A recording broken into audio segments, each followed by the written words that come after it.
हमारे इस चैनल मैथिली गंगा को लाल बटन दबाकर सब्सक्राइब करें व घंटी के निशान का बटन दबाएं ताकि सभी नए वीडियो आप तक तुरंत पहुंचे बिल्कुल मुफ्त।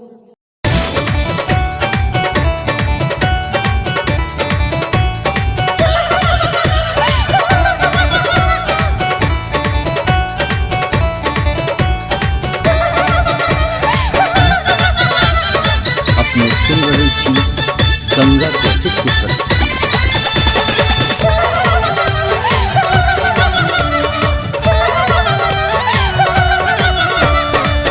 द्वार के छकाई नेगा पहिने चुकैयो हे दुलरुआ भैया। द्वार के छकाई नेगा पहिने चुकैयो हे दुलरुआ भैया। तब जइहा कोहा पर अपन हे दुलरुआ भैया। तब जइहा कोहा पर अपन हे दुलरुआ भैया।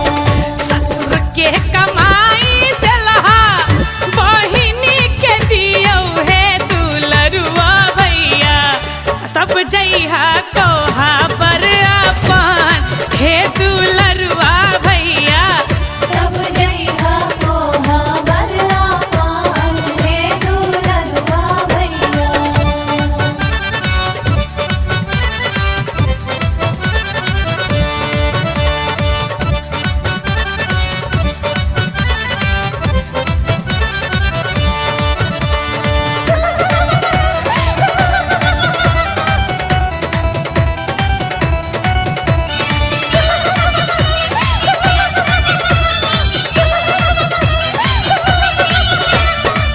साला के कमाई देलहा बहिनी के दियो हे दुलरुआ भैया।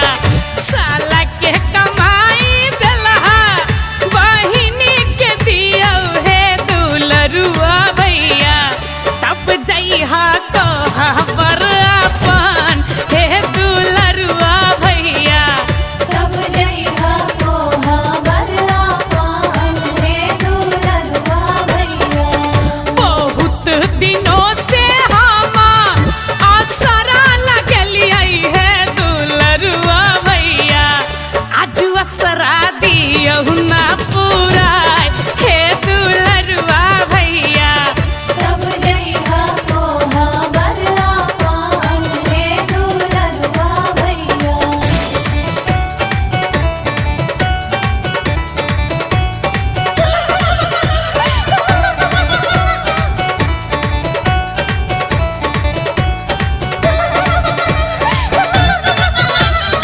अपने सुन रही थी गंगा कैसे की प्रस्तुति।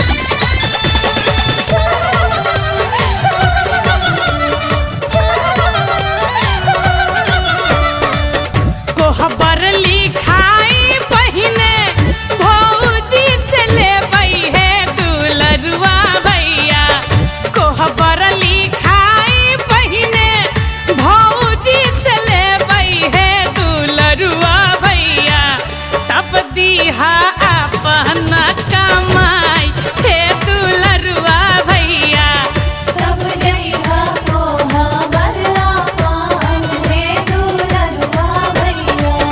राखी भर दुतिया हम आज मनेबै हे दुलरुआ भैया। तब जइहा कोहा पर अपन हे दुलरुआ भैया। तब जइहा कोहा पर अपन हे दुलरुआ भैया। द्वार के छकाई नेगा पहिने चुकैयो हे दुलरुआ भैया। तब जइहा कोहा पर अपन हे दुलरुआ भैया। तब जइहा कोहा पर अपन हे दुलरुआ भैया। तब जइहा कोहा पर अपन हे दुलरुआ भैया। तब जइहा कोहा पर